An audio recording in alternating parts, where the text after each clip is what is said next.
সন্তানদল president Shri Shankar সরকার এর লেখা আমি পড়ছি। আমি প্রিয়াঙ্কা চৌধুরী। নতুন পৃথিবী কেমন হবে? রাম, নারায়ণ রাম। সম্পূর্ণতা, টোটালিটি, পূর্ণাঙ্গতা। রাম অর্থাৎ মহাকাশ, নারায়ণ অর্থাৎ মহাকাশ থেকে সৃষ্ট অগণিত গ্রহ নক্ষত্র। রাম সমস্ত গ্রহ নক্ষত্রে সৃষ্ট জীবকুল। আমরা যে মহাকাশের রামের কথা বলছি, তিনি দশরথ পুত্র রাম নন। সনাতন হিন্দু ধর্মে উল্লেখিত শ্রী রামচন্দ্র নন। আর নারায়ণ হিন্দু ধর্মে ব্রাহ্মণদের নারায়ণ শিলা নন।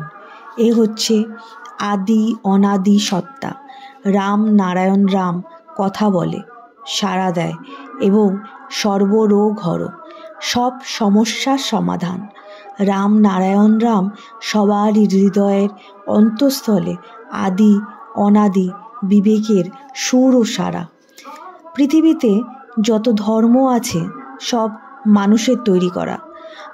তথাকথিত ঈশ্বর, গড, আল্লাহ সর্বশক্তিমান সম্পন্ন নয়।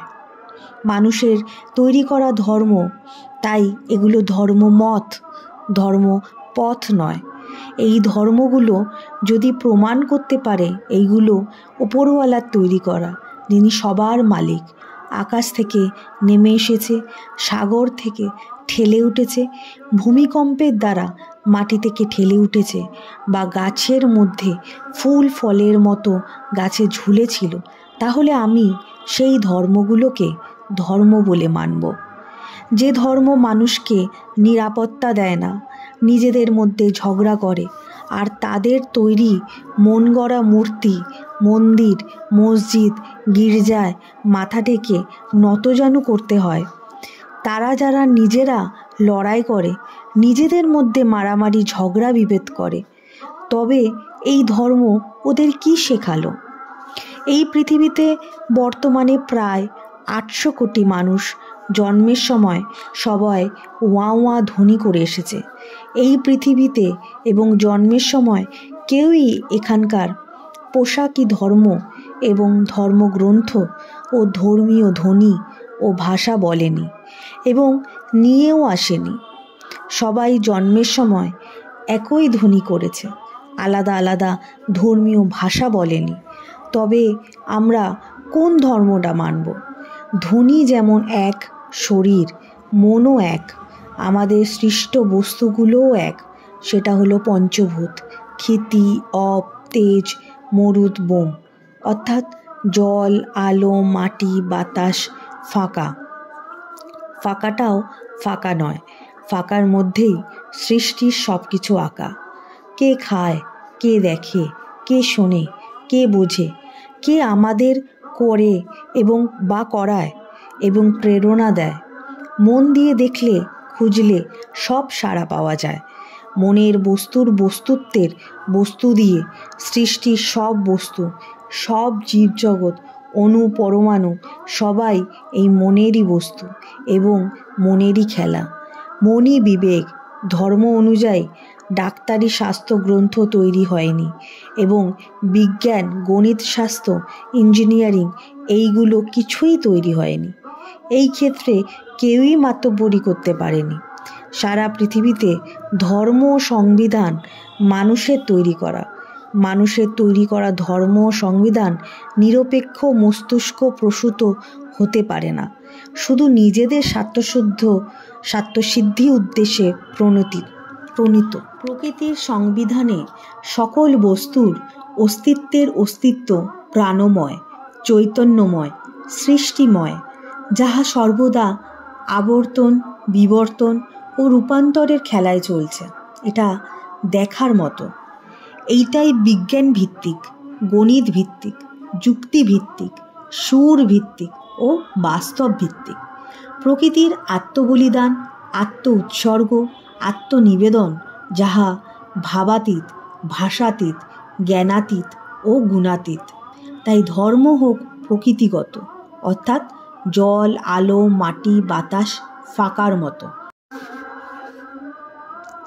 আমরা সবাই অর্থাৎ পৃথিবীর প্রায় 800 কোটি মানুষ এবং জীবকুল সৃষ্টির প্রতিটি বস্তুত্ব সৃষ্টির সাথে জন্মের সময় ধর্ম নিয়েই জন্মেছে।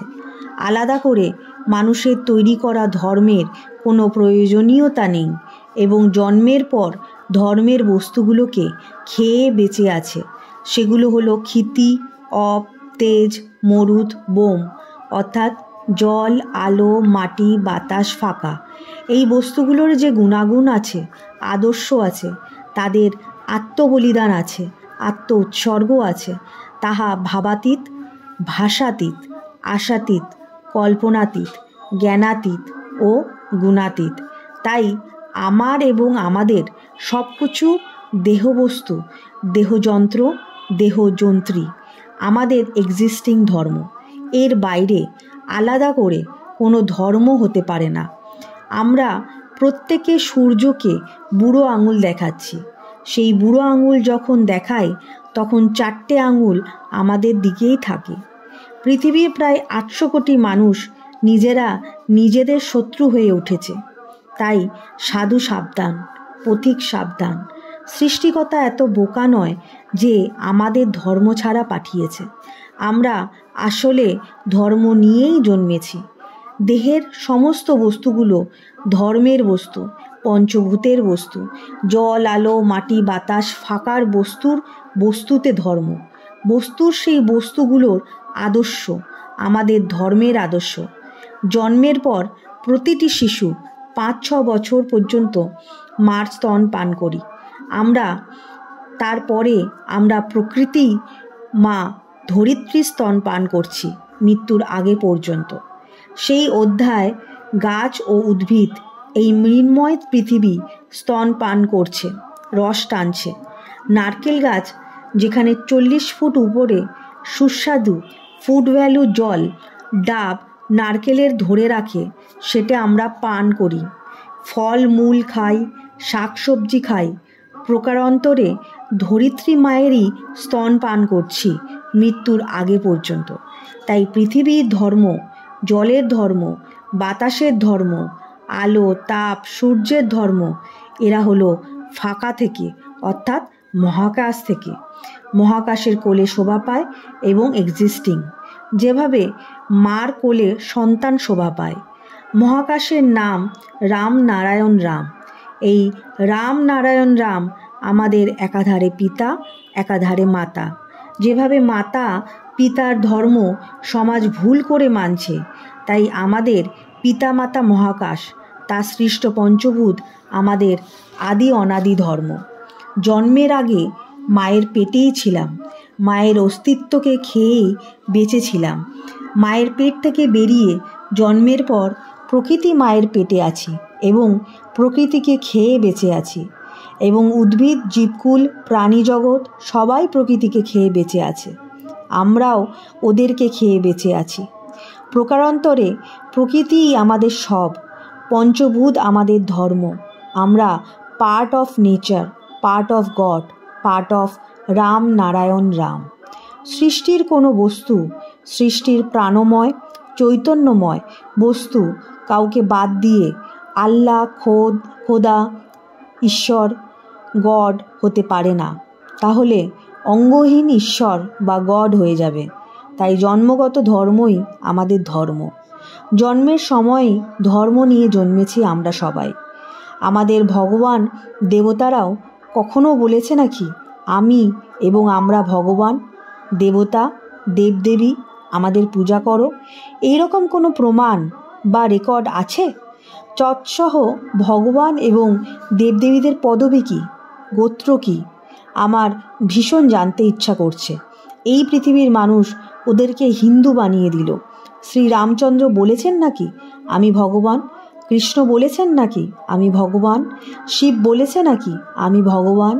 বিষ্ণু বলেছে আমি ভগবান? ওনাদের আদর্শ আমাদের পাথেয়। সনাতনী এবং হিন্দু ধর্মের স্রষ্টা বা ঈশ্বরের নাম কি? আজ পর্যন্ত কেউ এর উত্তর আমাকে দিতে পারেনি। আমাদের স্রষ্টা বা ঈশ্বরের নাম রাম নারায়ণ রাম। এই রাম নারায়ণ রাম পূর্ণাঙ্গতা, সম্পূর্ণতা, টোটালিটি। যেভাবে প্রত্যেকের একটি করে নাম আছে, পিতা ও মাতার দেওয়া সেই নামের মধ্যে অগণিত নাম আছে। আমাদের দেহের মাঝে সেই অঙ্গ প্রত্যঙ্গগুলি অস্তিত্বের নাম। সেই নামগুলো ধরে আমাদের কেউ ডাকে না, তাই এই রাম নারায়ণ রাম ডাকলে সবাইকে ডাকা হয়ে গেল, সবাইকে স্মরণ করা হলো। রাম নারায়ণ রাম হচ্ছে আমাদের আত্মার আত্মীয়। রাম নারায়ণ রাম কথা বলে, সাড়া দেয়, সর্বরোগ হর, সর্ব সমস্যার সমাধান এই রাম নারায়ণ রাম।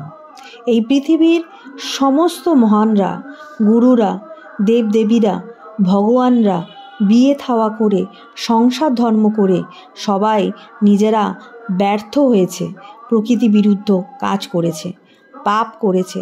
তাই সবাই প্রকৃতির দরবারে খুনি, অপরাধী। অথচ আমাদের জন্মসিদ্ধ মহান শ্রী শ্রী মহাগুরু বীরেন্দ্র চক্রবর্তী বালক ব্রহ্মচারী মহারাজ ওইসব আকামগুলো করেনি। অথচ তিনি আমাদের পেটের বাচ্চা বলে আখ্যা ব্যাখ্যা দিয়েছেন দীক্ষার মাধ্যমে। তিনি প্রথম মহাগুরু, যিনি দীক্ষা দিয়ে কারোর নিকট হইতে কোনো বস্তু, অর্থ বা বস্ত্র গ্রহণ করেননি। এই রকম আদর্শ পুরুষ, যিনি আদি অনাদি অনন্ত, তিনি স্বয়ং রাম নারায়ণ রাম। তিনি আমাদের একাধারে পিতা ও মাতা। তার আদর্শ আর তার তত্ত্ব এবং তথ্য, তার জীবনী আমাদের আত্মিক বিপ্লব ঘটিয়েছে। এই বিপ্লব ভাবাতীত, আশাতীত, ভাষাতীত, কল্পনাতীত, জ্ঞানাতীত ও গুণাতীত। সমস্ত জীবকুল এবং ধর্মপ্রাণ ও কর্মপ্রাণ মানুষকে অনুরোধ করছি, একটু ভাবুন, বিবেকের সাথে মিলিয়ে যাচাই করে নিন। সবার মঙ্গল ও শুভ কামনা করছি এবং শান্তি বর্ষিত হোক এই প্রার্থনা রাখছি। দাবি বইতে শরৎচন্দ্র চট্টোপাধ্যায় কি বলছেন শুনুন। সমস্ত ধর্মই মিথ্যা, আদিম যুগের কুসংস্কার। বিশ্ব মানবতার এত বড় শত্রু আর নেই। শরৎচন্দ্র চট্টোপাধ্যায়ের এই কথার সাথে আমি একমত নই। মানুষের তৈরি করা ধর্ম মিথ্যা হতে পারে, তাই এটা ধর্মমত। আর প্রকৃতির ধর্ম হলো ধর্মপথ। সেই পথ হলো মূলাধার, স্বাধিষ্ঠান, মণিপুর, অনাহত, বিশুদ্ধ, আজ্ঞাচক্র, সহস্রা। এই ধর্মপথ হলো মানুষের একমাত্র মুক্তির পথ। তাই শরৎচন্দ্রের কথাটা লজিক্যালি ঠিক নয়। তিনি ধর্মমত ও ধর্মপথ এক করে দিয়েছেন। সেই বিশ্বজনীন ধর্মের নিগূঢ় তত্ত্ব, যা শ্রী শ্রী বালক ব্রহ্মচারী মহারাজ বারবার বলেছেন।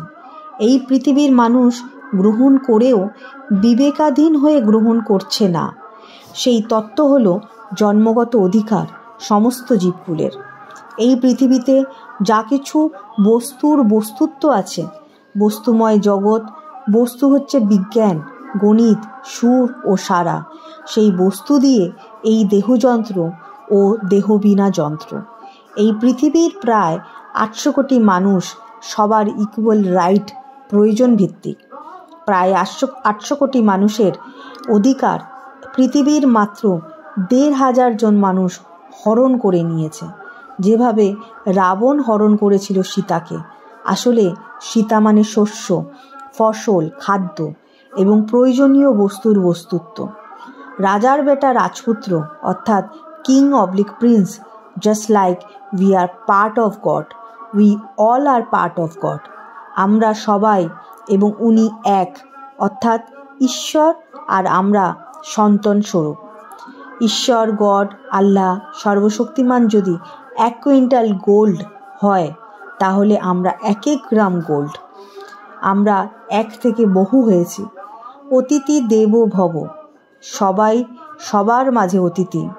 দেব ভব আমরা যখন নাবালক ছিলাম, আমাদের পিতা মাতা মালিক বা গার্ডিয়ান ছিল, আমরা সন্তান ছিলাম। সেম টু নেচার, গড, আল্লাহ, সর্বশক্তিমানের ক্ষেত্রে আমরা সন্তান। সৃষ্টির মালিক ঈশ্বর, আল্লাহ, গড, সর্বশক্তিমানের অংশীদার, তার ফলোয়ার্স এবং তার সৃষ্টির অস্তিত্ব। বর্তমানে পৃথিবীর প্রায় 800 কোটি মানুষ এবং অগণিত জীবকুল সবাই অংশীদার মালিক। একজন, সে হচ্ছে ঈশ্বর, আল্লাহ, গড অর্থাৎ সর্বশক্তিমান। সর্বশক্তিমান চায় না ব্যক্তি মালিকানা থাকুক। এই ইচ্ছা এবং আত্মিক বিপ্লব করেছিলেন হজরত মুহাম্মদ। তাই তাকে সালাম। উনি পৃথিবীতে ব্যক্তি মালিকানা থাকুক চাইতেন না। আমরা মালিক হতে চাই না, রাষ্ট্র হবে মালিক। সারা পৃথিবী একটাই রাষ্ট্র হবে, একই ধর্ম হবে।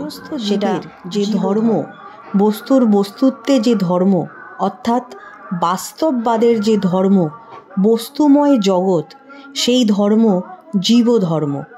আমরা কর্মী, কর্মই আমাদের ধর্ম। কর্মের বিনিময় 5টি মৌলিক বস্তু এবং অন্যান্য প্রয়োজন ভিত্তিক, যাহা সবই আমাদের প্রয়োজনের মধ্যে, অধিকারের মধ্যে থাকবে। আমরা সবাই বৈদিক মিলিটারি ফোর্স, কর্মী, শ্রমিক, কৃষক, চাষি, খেতি, জন মজুর, কর্মই আমাদের ধর্ম। কর্মের বিনিময়ে 5টি মৌলিক বস্তু আমরা রাষ্ট্রের কাছ থেকে পেতে চাই, অর্থাৎ খাদ্য, বস্ত্র, শিক্ষা, চিকিৎসা ও বাসস্থান, আরও অন্যান্য দিক যেগুলো প্রয়োজন ভিত্তিক। বৈদিক super military force, agriculture military force, medical military force, educational military force, scientist military force, engineering mechanical military force. এই সায়েন্টিফিক 5টি ফোর্স যার যার যোগ্যতা ও শারীরিক সক্ষমতা অনুযায়ী কর্ম করতে হবে বাধ্যতামূলক। সমাজ ও জগৎ এর জন্য এই 5টা স্তম্ভ, পিলার, যার উপর রাষ্ট্র ও জনগণ দাঁড়িয়ে থাকবে।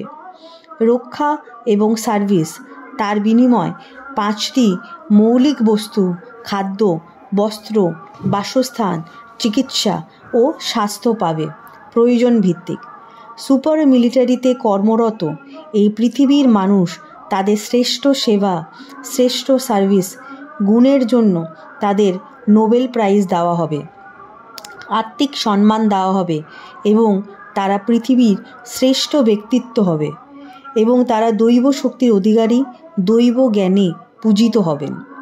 রাষ্ট্রের কাছে আমরা নাবালক, রাষ্ট্র আমাদের পিতা মাতা। সারা পৃথিবী একই রাষ্ট্র, একই সংবিধান। সেই সংবিধান প্রকৃতির সংবিধান, মহাশূন্য মহাকাশের সংবিধান, বিবেকের সংবিধান, মানুষের অন্তরের আত্মিক সংবিধান। সবার উপর মানুষ সত্য, জীবকুল সহ সৃষ্টি ও সত্য, আদি ও অনাদি, স্বয়ং তিনি, যিনি ফাঁকার মধ্যে আঁকা হয়ে আছে। সৃষ্টির মাঝে ফাঁকা বলে কিছু নেই, সবই আঁকা। ফাঁকার মাঝে আঁকা। ফাঁকা হলে ফাঁকা থেকে সৃষ্টি হতো না। তৃষ্ণা বা ক্ষুধার সময় ফাঁকা বোতলে তৃষ্ণা ও ক্ষুধা মেটে না। জল ভরা বোতলে তৃষ্ণা ও ক্ষুধা নিবারণ করে। সেই রকম ফাঁকা থাকলে সৃষ্টি হতো না। ফাঁকা পূর্ণ ও পরিপূর্ণ, যেমন আমরা পূর্ণ, জীবকুল পূর্ণ। তাই পূর্ণরূপী মহাকাশকে সালাম করো। এই পৃথিবীতে ব্যক্তি মালিকানা না থাকলে আমাদের লাভ কি? পৃথিবী একই রাষ্ট্র হবে, খণ্ড রাষ্ট্র, খণ্ড জাতি, খণ্ড ধর্ম থাকবে না। এক রাষ্ট্র, এক জাতি, এক ধর্ম, এক ভাষা হবে। ব্যক্তি মালিকানাও থাকতে পারবে না। পৃথিবীরূপী একই রাষ্ট্র, বাৎসরিক আয়ের 40% টাকা পুলিশ, মিলিটারি ও যুদ্ধের জন্য ব্যয় হয় এবং 20% টাকা সরকারি কর্মচারী, আমলাদের ও মন্ত্রী, এমএলএ, এমপিদের ভরণ পোষণে ব্যয় হয় এবং চুরি ও অপচয়ে, লিকেজে 10%, আর 30% অবশিষ্ট রইল 100 ভাগের মধ্যে জনগণের জন্য। কিন্তু আমরা মালিক 100 ভাগের, অ্যাজ পার বার্থ রাইট, জন্মগত অধিকার। তাহলে পৃথিবীতে কি আর সমস্যা থাকবে? 100 ভাগের 100 ভাগই আমরা ভোগ করব। 70% ভাগ আর অপচয় হবে না। এই কারণে ব্যক্তি মালিকানা থাকবে না, থাকতে দেওয়া হবে না। মালিক মহাকাশ স্বয়ং প্রকৃতি। আমরা তার সন্তান, জীবকুল। আমাদের ধর্ম জীবধর্ম। অভাব আমরা সৃষ্টি করেছি। পৃথিবী এককাত হয়ে গেছে। মানুষকে এটা সিধে করতে হবে। মানুষ সব পারে। মানুষের ঐক্য আমাদের শক্তি। ঐক্য হলো মানুষের শক্তি ও ধর্ম। ধর্ম আলাদা বলে কিছু নেই, কর্মই ধর্ম। আমরা প্রত্যেকে ভাই ভাই, ভাই বোন। মানুষের প্রকৃতির বস্তুর বস্তুত্ব ও শক্তির উৎস। প্রকৃতির বস্তু দিয়েই মানুষ সৃষ্টি। সব মানুষের ধ্বনিই হলো ওয়া ওয়া ধ্বনি। স্রষ্টা, ঈশ্বর, গড, আল্লাহ সর্বশক্তিমানের আসল নাম রাম নারায়ণ রাম। রাম নারায়ণ রামের আখ্যা ও ব্যাখ্যা হলো, রাম হচ্ছে মহাকাশ, নারায়ণ হচ্ছে মহাকাশ থেকে সৃষ্ট অগণিত গ্রহ নক্ষত্র, যা মহাকাশ থেকে সৃষ্টি হয়েছে, মহাকাশেই বিরাজ করছে। মহাকাশই সবার সৃষ্টিকর্তা। সমস্ত জীব ও বস্তুর মহাকাশই সৃষ্টিকর্তা। রাম নারায়ণ রামের শেষের রাম হচ্ছে জীবকুল, অর্থাৎ বস্তুময় জগৎ। এই হলো রাম নারায়ণ রামের ব্যাখ্যা।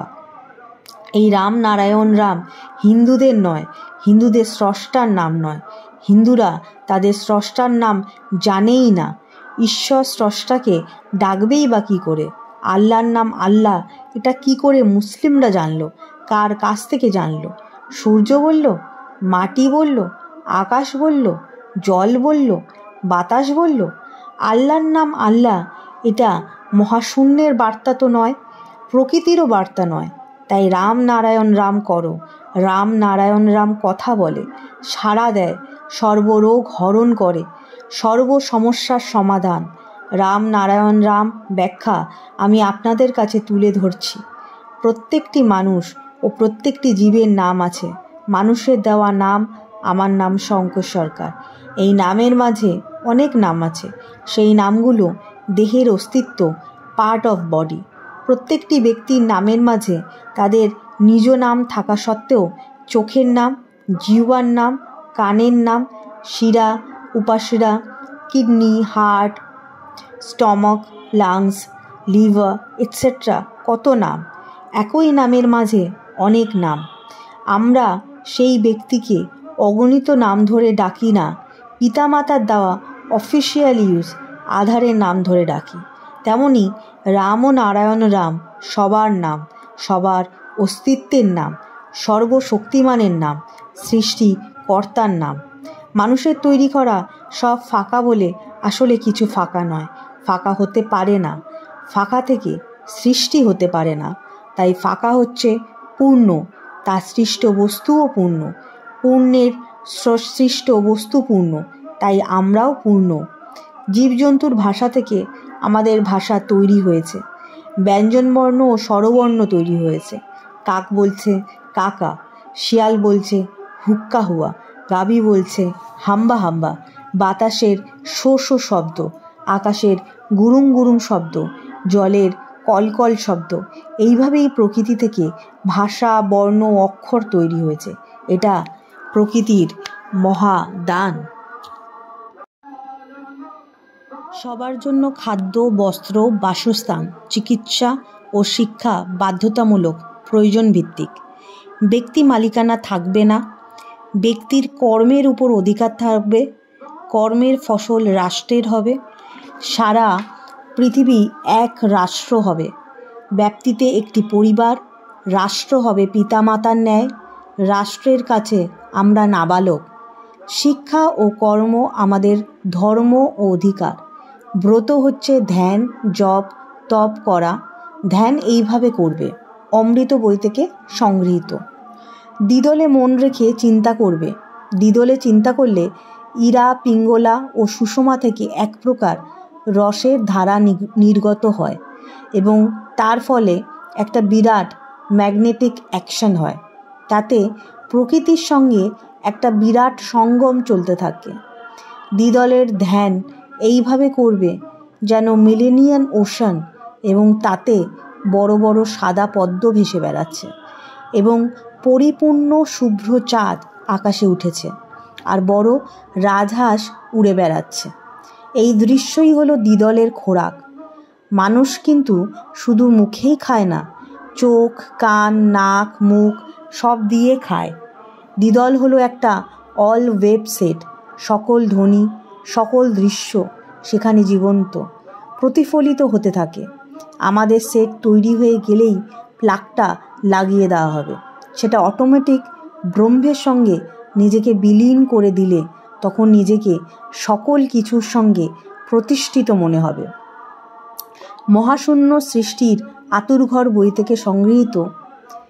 আরও আপনাদের জানাতে চাই, দেবতারাও সব সাধারণ ঘরের ছেলে।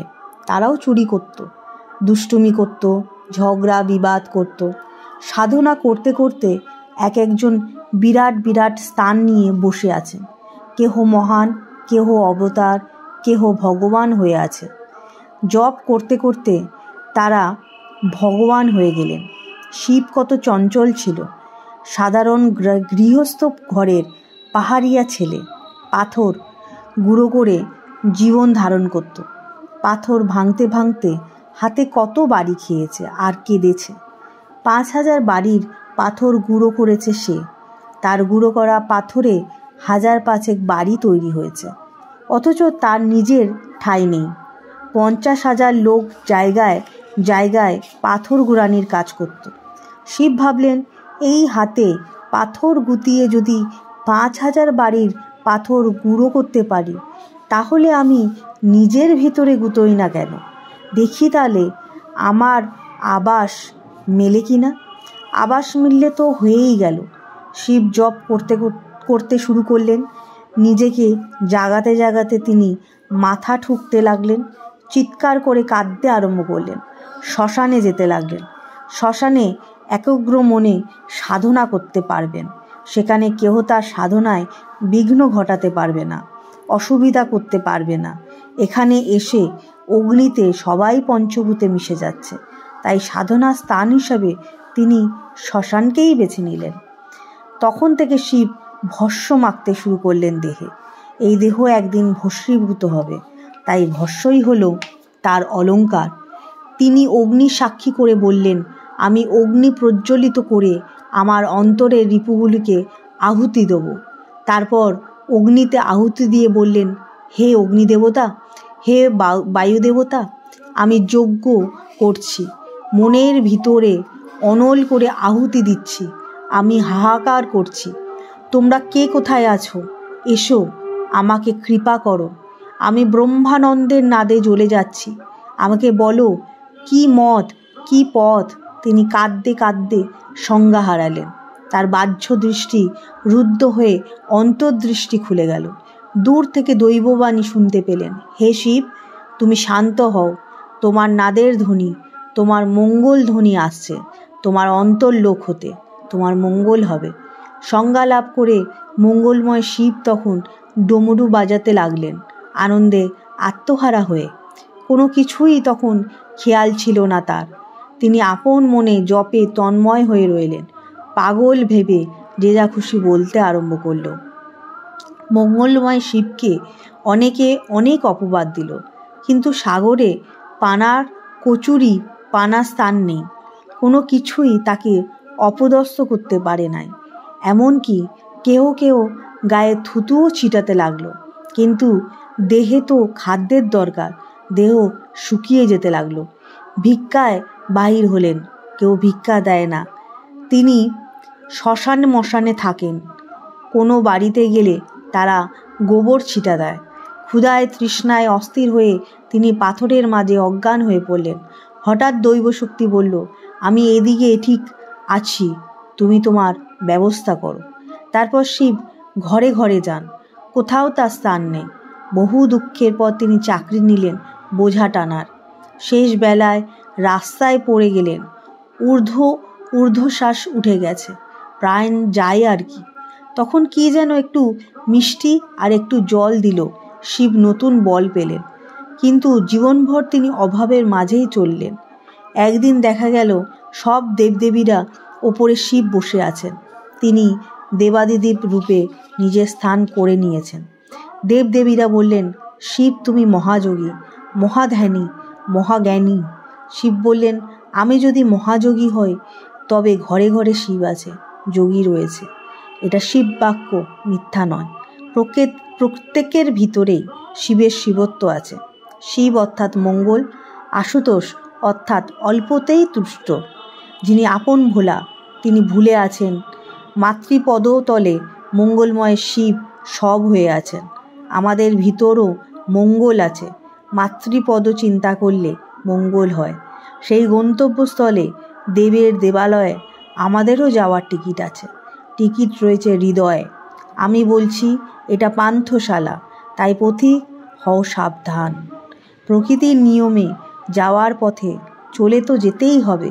সূর্যকে কাঁচকলা দেখালে তার কি হবে?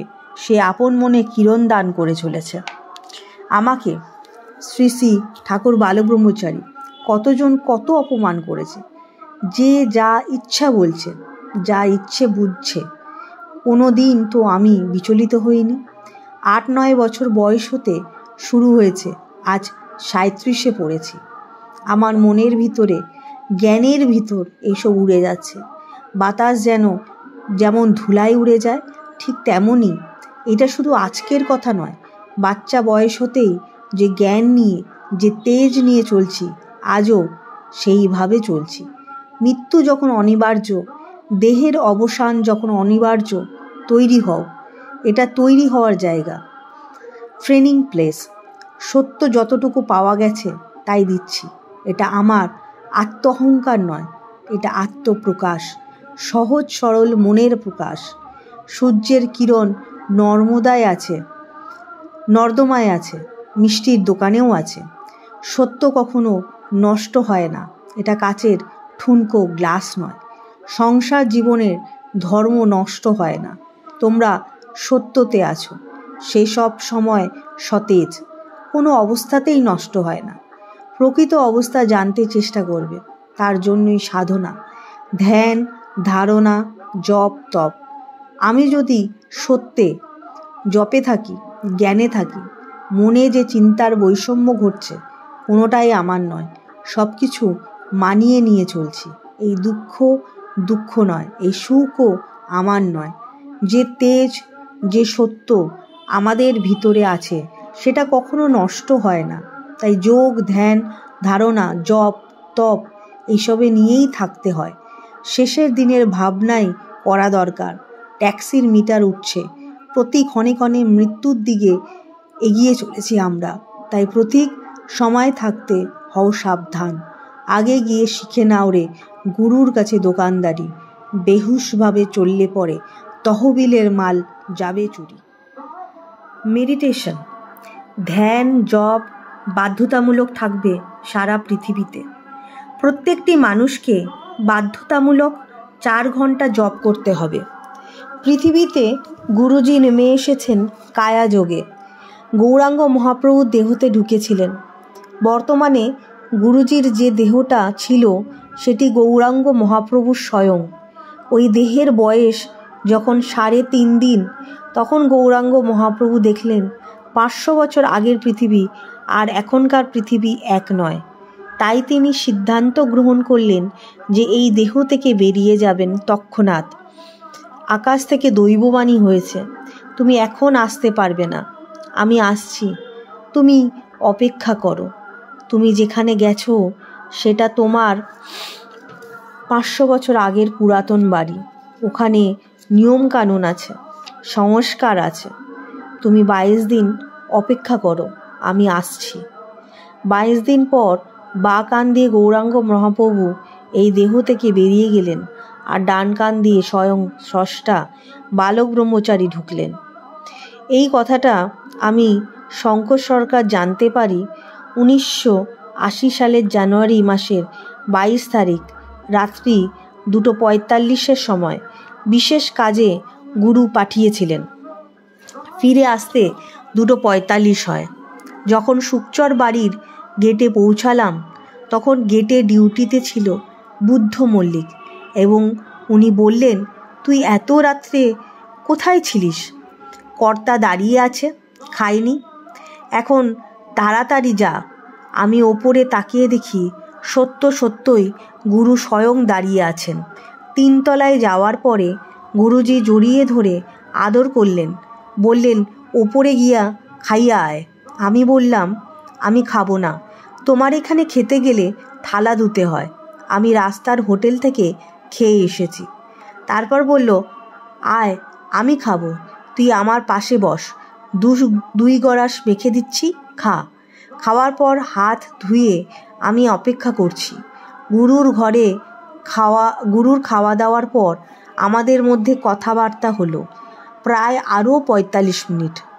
যখন আমি বিদায় নিয়ে চলে আসছি, আমি হঠাৎ প্রশ্ন করি, সবাই বলে আপনি গৌরাঙ্গ মহাপ্রভু, আর আপনি বলেন আমার রক্ত গৌরের রক্ত।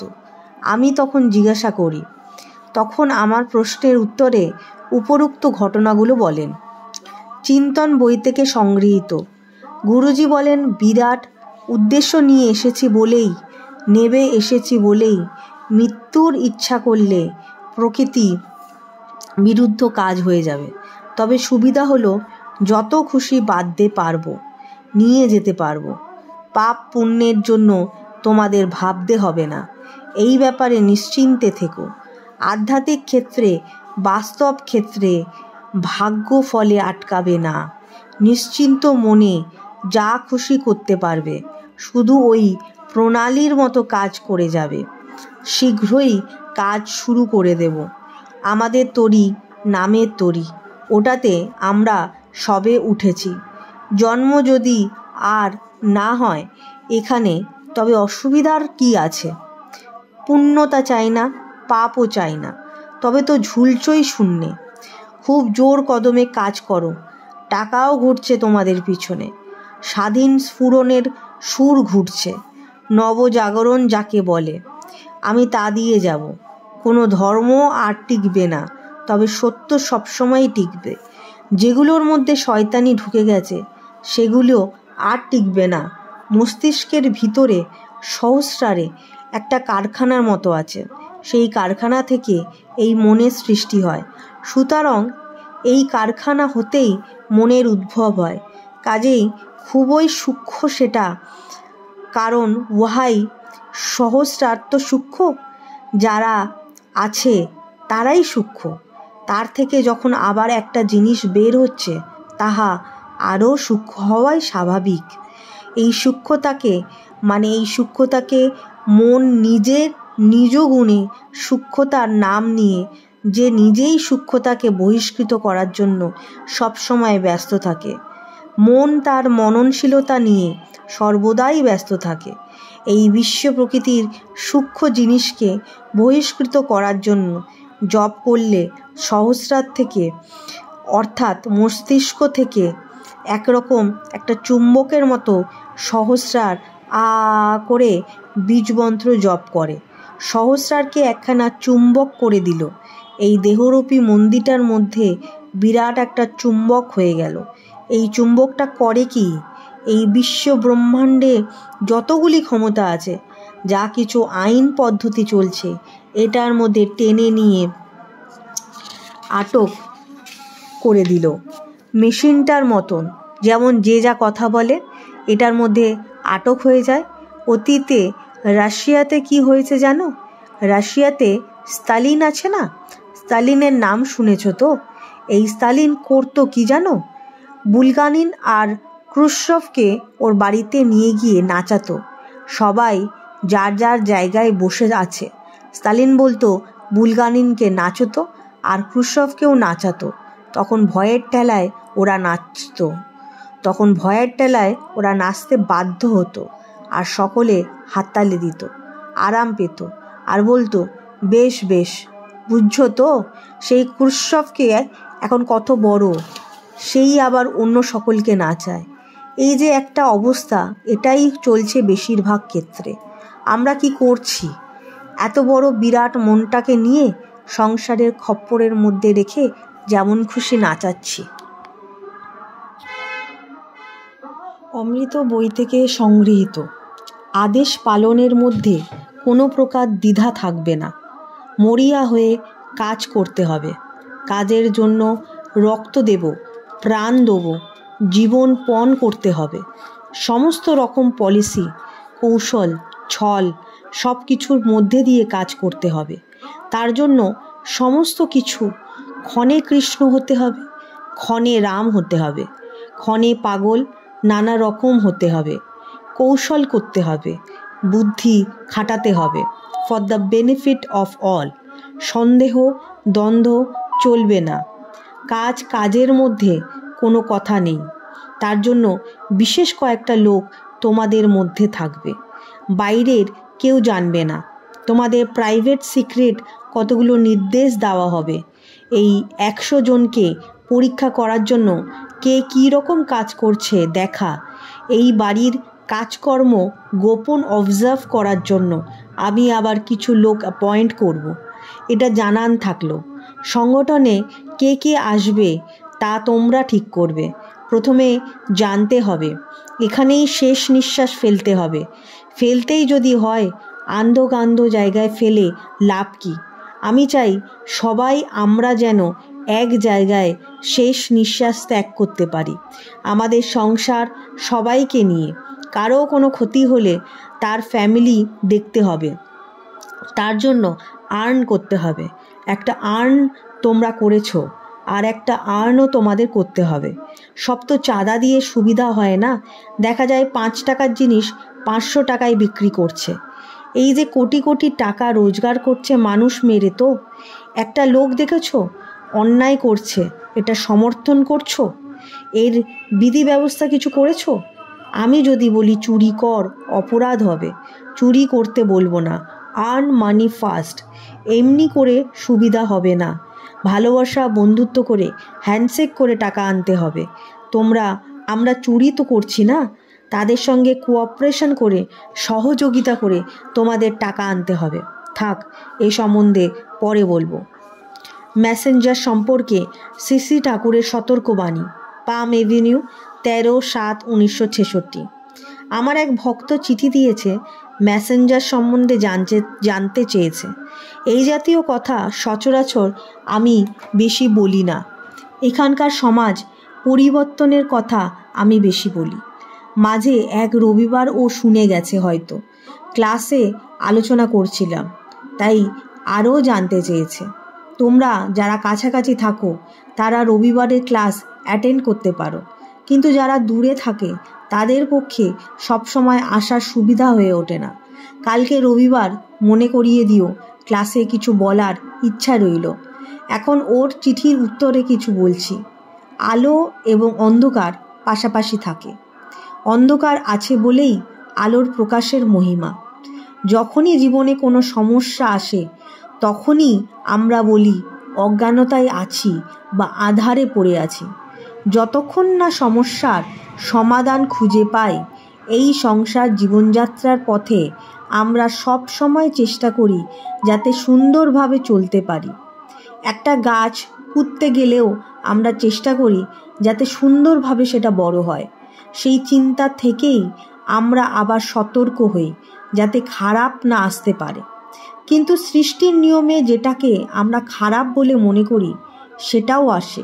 গাছ পুঁতলাম, তাতে পোকা লাগলো, সেই জন্য আমাদের সতর্ক থাকতে হয়। যার ফল গাছে পুঁতেছ তাদের সতর্ক থাকতে হয় যাতে পাখিতে ফল খেয়ে না যায়, গাছে পোকা না লাগে বা অন্যান্য কোনো উপদ্রব না আসে। আমাদের শরীরে কত জীবাণু ঢোকে, টিবি, কলেরা, বসন্ত, তার জন্য আমরা কত সতর্ক হয়ে চলি। জল ফুটিয়ে খাই, তারপর কত স্বাস্থ্যবিধি পালন করি। ঠিকভাবে না চললে আমাদের সুস্থ শরীরে কত রোগ এসে বাসা বাঁধে। বিশ্ব প্রকৃতির নিয়মে এই বিঘ্নগুলো দেওয়াই কি দরকার ছিল, সেটা ভালো করে বুঝে নেবে। শরীর ভালো করলে তখন আবার দেখা গেল কেউ মনে ব্যথা দিল। এ তো চলছেই, কেউ শান্তিতে থাকতে পারছে না। এই ঝঞ্ঝাটের হাত থেকে কেউ তো রেহাই পাচ্ছে না। আমাকে পর্যন্ত এই যে কেস চলছে তার মোকাবিলা করতে হচ্ছে। বিশ্ব প্রকৃতি যার কার্যকলাপ এত গণিতে বাঁধা, এত সচেতনতায় ভরপুর, সে কি শুধু আমাদের ঝঞ্ঝাট পোহাবার জন্য এগুলো করলো? সে কথা কি ভেবেছ কোনো দিন? বিশ্ব প্রকৃতি চায়, স্রষ্টা চায় আমরা যাতে তার উদ্দেশ্যের সাথে এই উদ্দেশ্যে যুক্ত হতে পারি। এর জন্যই সৃষ্টি, এর জন্যই আমাদের জন্ম। তাই যা কিছু এখানে দেখতে পাচ্ছ সব এখানে তৈরি হবার জন্য, যাতে তোমরা তৈরি হতে পারো। তার জন্য প্রকৃতির চেষ্টার অন্ত নেই। এই অন্তরায়গুলো যেগুলোকে তোমরা অন্তরায় বলছো জীবনের চলার পথে, সেগুলোই কিন্তু প্রকান্তরে তোমাদের সজাগ করে দিচ্ছে, সতর্ক করে দিচ্ছে। এই যে তোমরা ব্যথা পাও, এই ব্যথাবোধ যদি না থাকতো, কোনো হাত পা ঠিক থাকতো? দরজার কানায় হাত পড়লে ব্যথা আছে বলেই তোমরা সাথে সাথে হাতটা সরিয়ে নিচ্ছ। যদি ব্যথাবোধটা না থাকতো তাহলে তো তোমার হাত দরজাতেই আটকে থাকতো, তুমি টেরও পেতে না। এরকম হলে তো কারুর একটা হাত পাও ঠিক থাকতো না। যেভাবে এই ব্যথা রোধের জন্য দেহ রক্ষা পেয়ে যাচ্ছে, ঠিক সেরকম মনের রক্ষার জন্য, আত্মার রক্ষার জন্য এইরকম বিষয়বস্তু সাজানো আছে। তোমাকে সজাগ করে তার সুরে সুরময় করে দেওয়ার জন্যই স্রষ্টার এই প্রয়াস। যতক্ষণ না পর্যন্ত তুমি তার মনের মতো হচ্ছ, ততক্ষণ পর্যন্ত স্রষ্টা তোমাকে বারবার এই জন্ম মৃত্যুর ছকের মধ্যে দিয়ে নিয়ে যাবে। তোমাকে যে কাজের জন্য পাঠানো হলো, তুমি তা ছেড়ে অন্য কাজ নিয়ে ডুবে আছো। এর ফলে যারা যারা যারা খুশি হচ্ছে তারাও তো তোমারই দলের, তারাও তো তোমার মতো যে কাজের জন্য আসে সে কাজটা ভুলে বসে আছে। স্রষ্টা ওই দিকে নীরবে চোখের জল ফেলছে। যেদিন তাকে খুশি করার কথা ভাববে, সেদিন জীবনটাই একেবারে পাল্টিয়ে যাবে। তখন আর অন্য কেউ খুশি হলো কি না ভাবতে পারবে না। এতদিন যে কত ব্যথা তাকে দিয়েছ সেটা উপলব্ধি করে কষ্ট পাবে। আত্মার জগতে কত কী যে ঘটে চলেছে তা তোমরা ভাবতেও পারবে না। তোমরা জানো না বলে এখানকার ভোট, প্রেসিডেন্ট, এমএলএ এইসব নিয়ে মেতে আছো। এখান থেকে চলে যাওয়ার পর বুঝতে পারে, হায় রে, কি করে এলাম, কত সুযোগ সুবিধা প্রকৃতি আমাকে দিয়েছিল, কিছু তো কাজে লাগালাম না। এখন অনুতাপ ছাড়া কিছু করার নেই। এইভাবে জমতে জমতে স্তূপাকৃত হয়ে গেছে। কেউই আর এখান থেকে উঠতে পারছে না। আবার জন্ম নিয়ে কাজ না করলে এখন এখান থেকে রেহাই নেই। তখন প্রতিজ্ঞা করে এবার গিয়ে একেবারে কঠিন চিত্তে স্রষ্টার আদেশ নির্দেশ মতো কাজ করব। কিন্তু এখানে এসে আবার আগের মতো যদি জিজ্ঞাসা করো কেন বুঝতে পারে না এসে, কারণ হলো পুরনো কাজের বোঝটা এত থাকে যে সেই দিকেই টানে। কিন্তু প্রকৃতিকে দায়ী করতে পারবে না, কারণ বিবেক রূপে সে প্রতি মুহূর্তে সজাগ করে দিচ্ছে, ওহে কাজটা কিন্তু ঠিক হচ্ছে না। কিন্তু সাময়িক নেশার বশে, সাময়িক যশ মান প্রতিষ্ঠার বশে পথিক পথ হারিয়ে ফেলছে। এখানে যাদের বুদ্ধিতে চলছো তারাও যেহেতু একই পথের পথিক, তাই তারাও সেই জাতীয় বুদ্ধি দিচ্ছে। স্রষ্টার উদ্দেশ্য তাই সফল হচ্ছে না। তোমাদের চেষ্টাটাই সফলতা পেয়ে যাচ্ছে, কিন্তু স্রষ্টার চোখের জল ফেলার ছাড়া উপায় নেই, কারণ সে ইচ্ছে শক্তিটাও তোমাদের মধ্যে উইল করে দিয়েছে। ফলে সেখানে সে হাত দেবে না। বাবা ছেলেকে টাকা দিয়েছে ব্যবসা করে বড় হওয়ার জন্য, আর ছেলে আজে বাজে কাজ করে সে টাকা উড়িয়ে দিল। তাই জন্ম নিয়েও কাজটা কঠিন হয়ে পড়েছে। আরেক শ্রেণীর আত্মা আছে যাদের জন্ম সহজে হচ্ছে না। তারা এমন আটকা পড়েছে যে জন্ম হওয়াটাই কঠিন হয়ে দাঁড়িয়েছে। বেশিরভাগের তাও জন্ম নিয়ে কাজ করার একটা সুযোগ থাকে, যদিও সে কাজ তারা কতদূর করেছে সেটা সম্পূর্ণ ভিন্ন ব্যাপার। কিন্তু যাদের জন্ম নেওয়াটাই কঠিন হয়ে দাঁড়িয়েছে তাদের অবস্থাটা আরও সাংঘাতিক। তাদের তাহলে কি হবে? তাদের তখন একটাই সুযোগ দেওয়া হলো, সেটা হলো যখন জন্মসিদ্ধ পূর্ণ শক্তি সম্পন্ন মহান আসবেন, তারা তখন সুযোগ একটা পাবে। সেটা কি? ভালো করে বুঝে নেবে। জন্মসিদ্ধ মহানরা এখানে আসেন একটাই কারণে, এই যে বহুকাল ধরে হাজার হাজার আত্মা জমে গেছে সেটাকে বোচকা ভেদে ট্রেনের বগিতে ভরে নিয়ে যেতে তারা আসেন। এখানে কাজ করে উদ্ধার হওয়া যে কঠিন সেটা তোমরা এখন বুঝতে পারছো না। বুঝতে পারছো যারা এখান থেকে চলে গেছে তারা। এই যে কিছুদিন আগে ফুলু চলে গেল, খুব ভালো গেছে। এরকম যারা চলে গেছে তারা আমাকে এখন ভালো বুঝতে পারছে। তোমরাও একদিন সবাই বুঝতে পারবে। যাক, যে কথা বলছিলাম, ওই একেবারে আটকা পড়া আত্মাগুলোকেই মেসেঞ্জারের নাম দেওয়া হয়েছে। তারা জন্মসিদ্ধ মহানের কাছাকাছি থাকে আর সব লক্ষ্য করে। তাদের তো জন্ম হওয়া কঠিন হয়ে গেছে, তাই তারা এখান থেকে কিছু পাওয়ার চেষ্টা করে। বিরাট পুরুষ মুহূর্তে এরকম পৃথিবীর সবাইকে মুক্তি দিতে পারেন। নিজের কথাই বলছি, অন্যভাবে নিও না। বাপ হয়ে ছেলের কাছে বলছি, তোমাদের পিতৃ পরিচয় তোমরা জেনে নাও। যারা জন্মের থেকে আসেন তারা মুহূর্তে যত খুশি নিয়ে যেতে পারেন। কে কি অপরাধ করলো সেটা তারা দেখতে যান না, শুধু তাদের খুশিটা আছে কি না এটাই দেখবার। মহানের ভক্তের প্রতি খুশির মাঝে মেসেঞ্জার ঝঞ্ঝাট সৃষ্টি করে। জন্মসিদ্ধ মহানের ক্ষমতা অসীম। ইঞ্জিনের মতো তিনি তার ভক্তদের বগিতে ভরে নিয়ে চলেন অসীমের পথে। তারা সেই অসীম ক্ষমতা একমাত্র এই টেনে নেওয়ার জন্যই তিনি ব্যবহার করেন, অন্য কোনো কারণে নয়। তাই শত লাঞ্ছনা গঞ্জনা তিনি সহ্য করে চলেছেন, কারণ নিজের সুখ সুবিধার জন্য এই ক্ষমতা তিনি ব্যবহার করবেন না। ধরো এক মহান ঠিক করলেন 10 লক্ষ নিয়ে যাবেন, কথার কথা, যেখানে গেলে আর জন্ম মৃত্যু হবে না। সেটা সিদ্ধি মুক্তির দেশ, পরমানন্দের দেশ, সব আছে, সুখ দুঃখ নেই, যা চাইবে তাই পাবে। শুধু চাইলেও দুঃখ অশান্তি পাবে না, এমন একটা দেশ। কথার কথা বলছি। ওই মেসেঞ্জাররা করে কি, ওই নেওয়ার পথে উপদ্রব সৃষ্টি করে, ঝঞ্ঝাট সৃষ্টি করে। মহানের উপর কোনো প্রভাব তারা ফেলতে পারবে না, কিন্তু ভক্তের উপর পারে। তাদের একটা ক্ষমতাই দেওয়া হয়, তোমরা এই 10 লক্ষ হতে যতগুলো ছোটাতে পারবে ততগুলো তোমরা পেয়ে যাবে। ওরা নানা রকম ভুল বোঝাবুঝি সৃষ্টি করে, সুপ্তভাবে এমনভাবে মনের উপর প্রভাব ফেলে যে ভক্ত বুঝতে পারে না। মহান কিন্তু সব খোলাখুলি বলে দেন, কোনো কিছু লুকিয়ে রাখেন না, যাতে তোমরা সাবধান হতে পারো।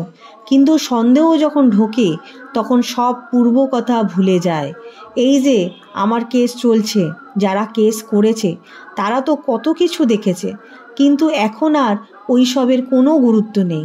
আমি কিন্তু স্নেহের বশে আগে থেকেই সাবধান করে দিই।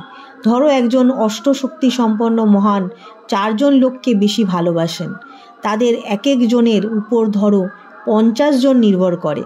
মেসেঞ্জার দেখলো এক এক করে 50 জন নেওয়া অনেক পরিশ্রম, কিন্তু যদি ওদের একজনকে নিতে পারি তাহলে 50 আর 1 অর্থাৎ একসাথে 51 জনের কাজটা হয়ে গেল।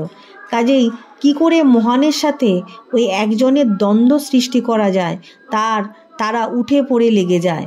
মেসেঞ্জার দ্বন্দ্ব সন্দেহ ঢোকানোর পথ ঘাট সব ভালো জানে। ওই 4 জনের একজন হয়তো কোনো মেয়ের প্রতি দুর্বল হয়েছে, মহান বুঝতে পেরে সাবধান করেছে, ব্যাস লাগলো খটাখটি। হ্যাঁ, আমার বেলাতেই তোমার যত নজর, ওই ওর বেলা তো তুমি কিছু বলো না। মহান বুঝতে পারলেন মেসেঞ্জারের হাত জড়ো করে ব্যাকুল দৃষ্টিতে দাঁড়িয়ে আছে।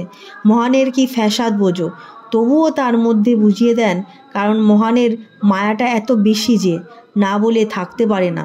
কিন্তু তবুও ভুল করে এর থেকে একমাত্র বাঁচার রাস্তা হচ্ছে তত্ত্বে প্রতিষ্ঠিত হয়ে মহানকে বুঝতে চেষ্টা করা।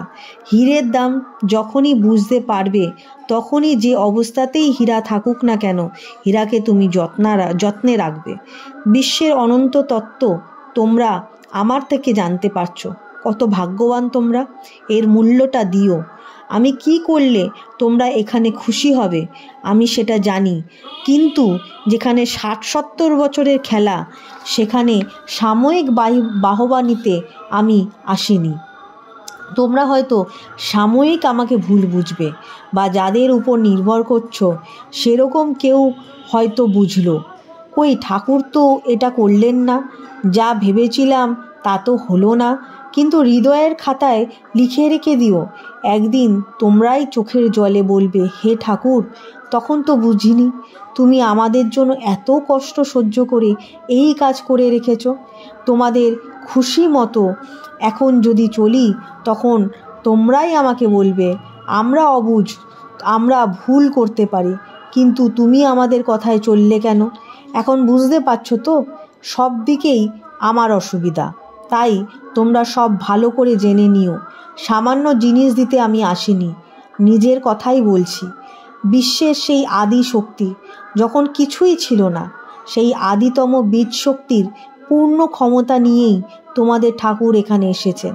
সেই বীজই তোমাদের দান করা হয়েছে, সেই মন্ত্রই একদিন তোমাদের ভেতরে জেগে উঠবে। গুরু বলছে, হে পথিক, তুমি শুধু এই শব্দে নিজেকে বিলীন দিয়ে এগিয়ে যাও। তুমি হাজার চিন্তা যখন করতে পারো তখন এই চিন্তার স্রোতে এই শব্দকেও মিশিয়ে দাও। অর্থ বুঝতে গেলে চলবে না। বাচ্চা শিশু অর্থ না বুঝেই অ আ ক খ শেখে, তারপর বড় বড় কবি সাহিত্যিক হয়। তোমরাও সেভাবে এই শব্দ নিয়ে এগিয়ে যাও, দেখবে কত সাহায্য চারদিক হতে তোমাদের কাছে এগিয়ে আসছে। অবাক হয়ে যাবে। রাস্তায় আবার অন্য পথিকের সঙ্গে দেখা হবে, সেও আবার তোমাকে প্রাণ ভরে সাহায্য করবে। দেশের বাড়িতে দেখতাম মৌমাছির ঝাঁক যখন উড়ে যায় তখন ঘণ্টা বাজত, যে যত বেশি জোরে বাজাতে পারে সেই ঘরে কোটি কোটি মৌমাছি এসে বসে পড়ে, চাক বাঁধে। ওরা ঘণ্টার শব্দ শুনে ভাবে আমাদের অনেকগুলো এখানে এসেছে, তাই সেখানে ঢুকে চাক বাঁধে। ঠিক সেরকম ঘণ্টা ধ্বনির মতো তোমাদের জপের ধ্বনি লক্ষ লক্ষ সুর টেনে আনবে।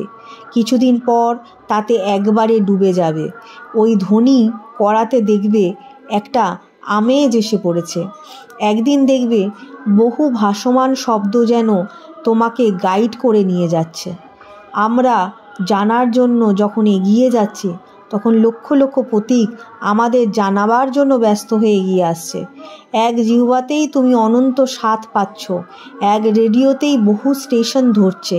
ঠিক সেরকম তোমার মধ্যে বহু বহু সুর এসে তোমাকে ঘিরে ধরবে। এখানকার যে প্রেম তার চেয়ে কয়েক কোটি গুণ এই প্রেম তোমাকে হতবাক করে দেবে। সম্মুখে দেখতে পাবে বিশ্ব রহস্যের এক বিরাট অফুরন্ত স্রোত বয়ে যাচ্ছে। কেন এই সৃষ্টিকে এই সূর্য, চন্দ্র, পৃথিবী, সাগর সৃষ্টি করলো, ওই স্রোতের দ্বারা যখন সেখানে পৌঁছাবে তোমার স্বরূপ বুঝতে পারবে। দর্পণে যেমন দেখা যায় আদি অন্ত ভগবান সম্বন্ধে, সৃষ্টি সম্পর্কে, সেই সুরটায় সব সমস্যার সমাধান হবে। সেটাই একমাত্র করণীয়, একমাত্র কর্তব্য। এখানে একটা পাহাড় দেখে, সাগর দেখে তোমরা তন্ময় হয়ে যাও, আর এমন সুন্দর জিনিস সাজানো তোমাকে মাতোয়ারা করে দেবে। জগতের চিন্তায় যশ তখন সব কিছু আলুনি লাগবে, তাই এর ভেতরে ডুবে যাও। ধ্বনি তারই সাহায্যকারী। আকাশের তারা, গ্রহ, উপগ্রহ সবাই তোমার এই সফলতা কামনায় সদা সর্বদা ব্যাকুল। যখন বুঝতে পারবে এই কথাগুলোতে, এই কথা শুনতে ভাগ্য লাগে, আজ তোমরা জানতে পারলে। তাই তোমরা একটু বসে পড়ো, একটু কাজ করো, আমাকে কাজে লাগাও। আজ এই থাক। শ্রী শ্রী ঠাকুর।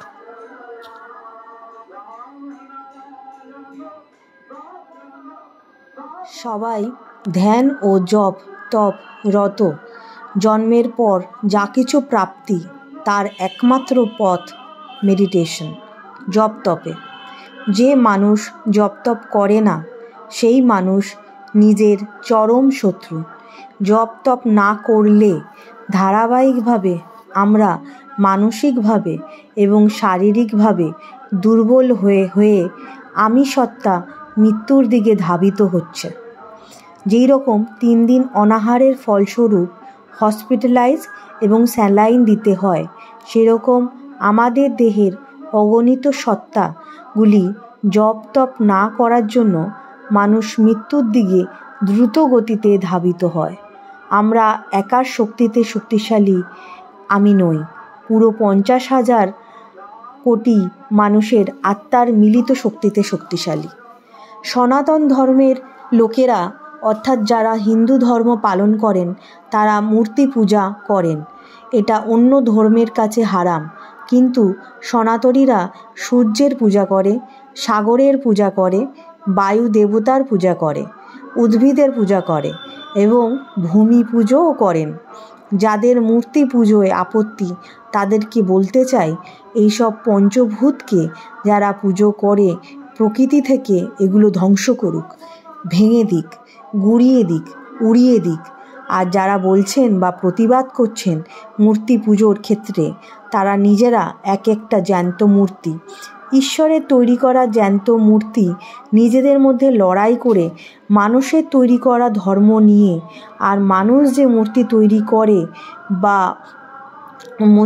করে মাটি বা পাথর দিয়ে, সেখানে গিয়ে মাথা নত করে। কি অদ্ভুত এই দুনিয়া! আমার সবচেয়ে আশ্চর্য লাগে, স্বয়ং আল্লাহ সর্বশক্তিমান সৃষ্টিকর্তা তার ইচ্ছে ও মর্জির বিরুদ্ধে ইসলাম ধর্ম ছাড়া অন্য ধর্ম সৃষ্টি হলো কিভাবে? তাহলে কে সত্য? আল্লাহ সত্য না অন্য ধর্ম সত্য? তাহলে ব্যর্থটা কে? সব কিছু সৃষ্টির মালিক বিশ্বব্রহ্মাণ্ড, তার নাম রামনারায়ণ রাম। আল্লাহ কি কোনো ব্যক্তি? কিন্তু আমাদের রামনারায়ণ রামের অর্থ হচ্ছে সমষ্টি বিশ্বব্রহ্মাণ্ড, ইনক্লুডিং জীবকুল, প্রাণীকুল, অণু, পরমাণু, সমস্ত গ্রহ নক্ষত্র, জল, আলো, মাটি, বাতাস, অর্থাৎ ক্ষিতি, অপ, তেজ, মরুদ, বোম, টোটালিটি, পূর্ণাঙ্গতা, সম্পূর্ণতা, যা মহাকাশ থেকে সৃষ্টি, মহাকাশের কোলেই বিরাজ করছে এবং মহাকাশই ধরে রেখেছে। কাউকে বাদ দিয়ে রাম নারায়ণ রাম নয়। মানুষের তৈরি করা ধর্ম মানুষের জন্য হতে পারে না।